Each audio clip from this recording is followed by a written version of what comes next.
तो नमस्कार दोस्तों, मैं हूं सूरज। आप सबका स्वागत है आपके अपने YouTube channel Hrithik study zone में। आज हम फिर से लेकर आ गए हैं क्लास 10th का हिंदी का ऑब्जेक्टिव क्वेश्चन। क्लास 10th का हिंदी का ऑब्जेक्टिव क्वेश्चन जो कि यह चैप्टर 5 है। कितना है? 5 चैप्टर है। इसके पहले चार चैप्टर तक करा दिया गया जो आपको प्लेलिस्ट में मिल जाएगा। चलिए तो 5 चैप्टर शुरू करते हैं। इसका ऑब्जेक्टिव पाँच चैप्टर का नाम क्या है? नागरी लिपि। नागरी लिपि जिसका लेखक कौन है? गुणाकर मूल्य। जिसका लेखक है गुणाकर मूल्य। तो चलिए इसका पहला ऑब्जेक्टिव देखते हैं। पहला ऑब्जेक्टिव है सूर्य नामक पुस्तक किनकी रचना है? ऑप्शन ए में है मैक्स मुलर, बी में है बिरजू महाराज, उसके बाद सी में है गुणाकर मूल्य और ऑप्शन डी में है महात्मा गांधी। तो यह क्या हो जाएगा? जो सूर्य नामक पुस्तक की रचना यह कौन किया था? गुणाकर मूल्य जी किए थे। ऑप्शन नंबर सी हो जाएगा। चलिए उसके बाद 2 नंबर क्वेश्चन है। 2 नंबर क्वेश्चन है नेवारी भाषाएं किस लिपि में लिखी जाती है? ऑप्शन ए में है देवनागरी, ऑप्शन बी में है खरोष्टी, ऑप्शन सी में है सौर सैनी और ऑप्शन डी में है ब्राह्मी। तो ये क्या हो जाएगा? जी यह नेवारी भाषा यह किस में लिखी जाती है? तो देवनागरी लिपि में लिखी जाती है। ऑप्शन नंबर ए हो जाएगा। चलिए उसके बाद 3 नंबर क्वेश्चन है। 3 नंबर क्वेश्चन है भारतीय लिपियों की कहानी पुस्तक के रचयिता कौन है? ऑप्शन ए में है भीमराव अंबेडकर, बी में है मैक्स मुलर, उसके बाद सी में है यतीन्द्र मिश्र और डी में है गुणाकर मूल्य। तो इसका जो भारतीय लिपियों की कहानी है किसने लिखा है? किसकी पुस्तक रचयिता है इनकी? तो यह गुणाकर मूल्य हो जाएगा। ऑप्शन नंबर डी हो जाएगा।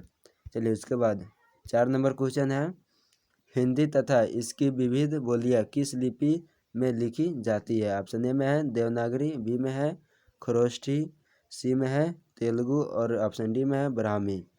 तो ये क्या हो जाएगा? जो हिंदी तथा इसकी विविध बोलियां यह किस में लिखी जाती है? तो ऑप्शन नंबर ए हो जाएगा देवनागरी लिपि।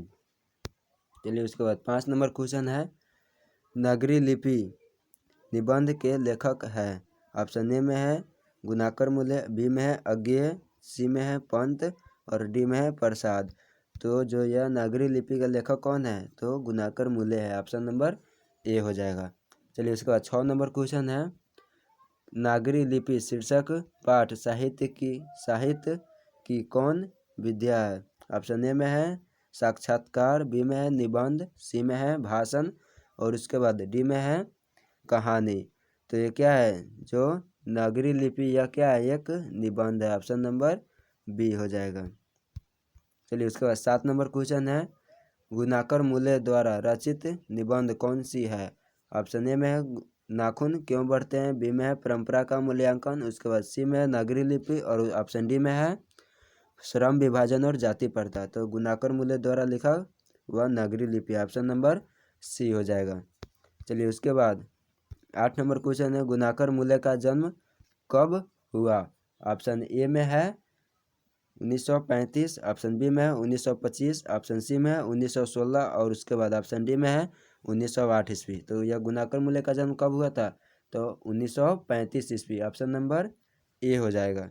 चलिए उसके बाद 9 नंबर क्वेश्चन है नागरी लिपि का प्राचीनतम लेख किस प्रदेश से मिलते हैं? ऑप्शन ए में है दक्खन प्रदेश, ऑप्शन बी में है कलिंग प्रदेश, ऑप्शन सी में है पांड्य प्रदेश, उसके बाद ऑप्शन डी में है कोंकण प्रदेश। तो यह जो नागरी लिपि का प्राचीनतम लेख यह किससे मिलता है? तो दक्खन प्रदेश से मिलता है। ऑप्शन नंबर ए हो जाएगा। उसके बाद 10 नंबर क्वेश्चन है नागरी लिपि में प्राचीन मराठी भाषा के लेख मिलने लग जाते हैं। ऑप्शन ए में है 8वीं सदी, बी में है 9वीं सदी, सी में है 10वीं सदी और ऑप्शन डी में है 11वीं सदी। तो यह नागरी लिपि प्राचीन मराठी भाषा यह 11वीं सदी में आपको क्या होगा? यह लेख मिलेगा। ऑप्शन नंबर डी हो जाए 11वीं सदी। चलिए उसके बाद 11 नंबर क्वेश्चन है देवनागरी लिपि में कौन सी भाषाएं लिखी जाती है? ऑप्शन ए में है हिंदी, ऑप्शन बी में है नेपाली, बी में है नेपाली, उसके बाद चलिए 11 नंबर क्वेश्चन देखते हैं देवनागरी लिपि में कौन सी भाषाएं लिखी जाती है? ऑप्शन ए में है हिंदी, ऑप्शन बी में है नेपाली, खसखुरा, खस, खुरा व नेवारी। ऑप्शन सी में है मराठी और ऑप्शन डी में है उपयुक्त। तो ये क्या हो जाएगा, जो देवनागरी लिपि में कौन सी भाषा लिखी जाती है, तो ये उपयुक्त है सभी हो जाएगा। ऑप्शन नंबर डी हो जाएगा। हिंदी भी है, नेपाली और मराठी भी, आप उपयुक्त सभी हो जाएगा। चलिए उसके बाद 12 नंबर क्वेश्चन है, उत्तर भारत से नागरी लिपि के लेख कब से मिलने लगते हैं। ऑप्शन ए में है 8वीं सदी, बी में है 6ठी सदी, उसके बाद ऑप्शन सी में है 9वीं सदी और ऑप्शन डी में है 4थी सदी। तो जो यह उत्तर भारत का जो लेख है यह मतलब कब से मिलने लगता है, तो 9वीं सदी से। ऑप्शन नंबर सी हो जाएगा। चलिए उसके बाद 13 नंबर क्वेश्चन है। चलिए उसके बाद 13 नंबर क्वेश्चन है, सहदपाद के की कृति है। एक में ए में है दोहा कोश, बी में है पृथ्वीराज रासो, सी में है मृक्षटिकम, उसके बाद डी में है मेघदूतम। तो जो यह सहदपाद की कृति यह क्या हो जाएगा, दोहा कोश है। क्या है, दोहा कोश की कृति। ऑप्शन नंबर ए हो जाएगा। चलिए उसके बाद 14 नंबर क्वेश्चन है, नागरी लिपि के लेखक है। ऑप्शन ए में है महात्मा गांधी, ऑप्शन बी में है विनोद कुमार शुक्ल, ऑप्शन सी में है गुनाकर मूल्य और ऑप्शन डी में है यतीन्द्र मिश्र। तो यह जो नागरी लिपि के लेखक कौन है, ये गुनाकर मूल्य। ऑप्शन नंबर सी हो जाएगा।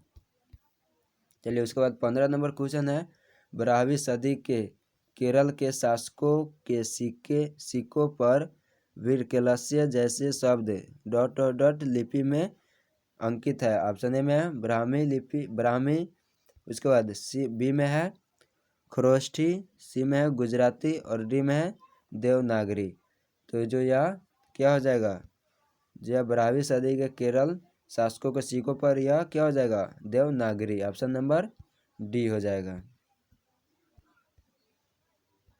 चलिए उसके बाद 16 नंबर क्वेश्चन है, नक्षत्र लोक किस लेखक की कृति है। ऑप्शन ए में है विनोद कुमार शुक्ल, बी में है गुनाकर मूल्य, सी में है हजारी प्रसाद द्विवेदी और डी में है मैक्स मुलर। तो जो यह नक्षत्र लोक यह किसकी है, तो गुनाकर मूल्य का। ऑप्शन नंबर बी हो जाएगा। चलिए इसके बाद 17 नंबर क्वेश्चन है, मराठी भाषा की लिपि क्या है। ऑप्शन ए में है खरोष्ठी लिपि, बी में है प्राकृत लिपि, सी में है नगरी लिपि और डी में है देवनागरी लिपि। तो ये क्या हो जाएगा, जो मराठी भाषा की लिपि या क्या है, देवनागरी लिपि। ऑप्शन नंबर डी हो जाएगा। चलिए इसके बाद 18 नंबर क्वेश्चन है, धारा नागरी के कौन परमार शासक विधानुरागी थे। ऑप्शन ए में है महेंद्र पाल, बी में है भोज, उसके बाद सी में है मिहिर भोज, उसके बाद ऑप्शन डी में है मोघ वर्ष। तो ये क्या हो जाएगा, तो जो यह नागरी लिपि में कौन परमार शासक, तो यह हो जाएगा भोज। ऑप्शन बी हो जाएगा, 18 का बी। उसके बाद 19 नंबर क्वेश्चन है, चंद्रगुप्त द्वितीय का व्यक्तिगत नाम क्या था। ऑप्शन ए में है देव, बी में है महादेव, उसके बाद सी में है शैलदेव, उसके बाद ऑप्शन नंबर डी में है रामदेव। तो ये जो यह चंद्रगुप्त का यह क्या था, तो यह देव हो जाएगा। ऑप्शन नंबर ए हो जाएगा। चलिए उसके बाद 20 नंबर क्वेश्चन है, हिंदी भाषा की लिपि क्या है। ऑप्शन ए में है ब्राह्मी लिपि, बी में है देवनागरी लिपि, सी में है चित्र लिपि और डी में है गुरुमुखी लिपि। तो ये क्या हो जाएगा, 20 का हो जाएगा 20 का हो जाएगा चलिए 20 का आंसर हो जाएगा देवनागरी लिपि। ऑप्शन नंबर बी हो जाएगा। हिंदी भाषा की लिपि क्या है, देवनागरी लिपि। ऑप्शन नंबर बी हो जाएगा। चलिए उसके बाद 21 नंबर क्वेश्चन है, दोहा कोश किसकी रचना है। ऑप्शन ए में है सरहद। चलिए उसके बाद 21 नंबर क्वेश्चन है, दोहा कोश किसकी रचना है। ऑप्शन ए में है सरहपाद की, ऑप्शन बी में है रसखान की, ऑप्शन सी में है जीवनानंद दास की, उसके बाद ऑप्शन डी में है गुरु नानक की। तो ये क्या हो जाएगा, जो यह दोहा कोश यह किसकी रचना। ऑप्शन नंबर ए हो जाएगा, सरहपाद की। चलिए उसके बाद 22 नंबर क्वेश्चन है, रामायण की रचना किस भाषा में है। ऑप्शन ए में है संस्कृत, ऑप्शन बी में है हिंदी, ऑप्शन सी में उर्दू और ऑप्शन डी में अंग्रेजी। तो जो यह रामायण की किस भाषा में रचा गया है, तो यह संस्कृत हो जाएगा। ऑप्शन नंबर ए हो जाएगा। चलिए उसके बाद 23 नंबर क्वेश्चन है, तमिल, मलयालम, तेलुगु, कन्नड़ भाषाएं हैं? ऑप्शन ए में है उत्तर भारत की, ऑप्शन बी में है पश्चिम भारत की, ऑप्शन सी में है पूर्व भारत की और ऑप्शन डी में है दक्षिण भारत की। तो ये क्या हो जाएगा, जो यह तमिल, मलयालम, तेलुगु, कन्नड़ या किस भाषा किस क्षेत्र की है, तो यह दक्षिण भारत की हो जाएगी। ऑप्शन नंबर डी हो जाएगा। चलिए उसके बाद 24 नंबर क्वेश्चन है, पहली बार देवनागरी लिपि के टाइप कब बने? ऑप्शन ए में है करीब 2 सदी पहले, ऑप्शन बी में है करीब 3 सदी पहले, ऑप्शन सी में है करीब 5 सदी पहले और ऑप्शन डी में है करीब 4वीं सदी के पहले। तो ये क्या हो जाएगा, तो लगभग यह देवनागरी लिपि का जो टाइप बने यह ऑप्शन नंबर ए हो जाएगा, करीब 2 सदी पहले बना था। ऑप्शन नंबर ए हो जाएगा। चलिए उसके बाद 25 नंबर क्वेश्चन है, अक्षरों की कहानी किसकी रचना है? ऑप्शन ए में है मैक्स मुलर, ऑप्शन बी में है गुनाकर मुले, ऑप्शन सी में है बिरजू महाराज और ऑप्शन डी में है रामविलास शर्मा। तो जो अक्षरों की कहानी है किसकी रचना है, तो गुनाकर मुले हो जाएगा। ऑप्शन नंबर बी हो जाएगा। चलिए उसके बाद 26 नंबर क्वेश्चन है, नागरी लिपि निबंध गुनाकर मुले की किस पुस्तक से लिया जाता है? ऑप्शन ए में है अक्षरों की कहानी, ऑप्शन बी में है नक्षत्र लोक, ऑप्शन सी में है भारतीय लिपियों की कहानी, ऑप्शन डी में है अंतरिक्ष यात्रा। उसके बाद तो क्या हो जाएगा, 26 का जो आंसर हो जाएगा या किस पुस्तक से लिया गया है, तो यह हो जाएगा भारतीय लिपियों की कहानी से। ऑप्शन नंबर सी हो जाएगा। चलिए उसके बाद 27 नंबर क्वेश्चन है, 9वीं सदी में सुदूर दक्षिण से प्राप्त वर्गुन का पल्यम ताम्रपत्र किस लिपि में है? ऑप्शन नंबर ए में है नागरी लिपि, बी में है रोमन लिपि, उसके बाद सी में है ब्राह्मी लिपि और डी में है खरोष्ठी लिपि। तो ये क्या हो जाएगा, 27 का आंसर हो जाएगा नागरी लिपि, ऑप्शन नंबर ए। चलिए उसके बाद 28 नंबर क्वेश्चन है, ईसा की 14वीं-15वीं सदी के विजयनगर के शासकों ने अपने लेखों की लिपि को क्या कहा है? ऑप्शन ए में है नंदी नागरी, बी में है देवनागरी, सी में है गुजराती और डी में है ब्राह्मी।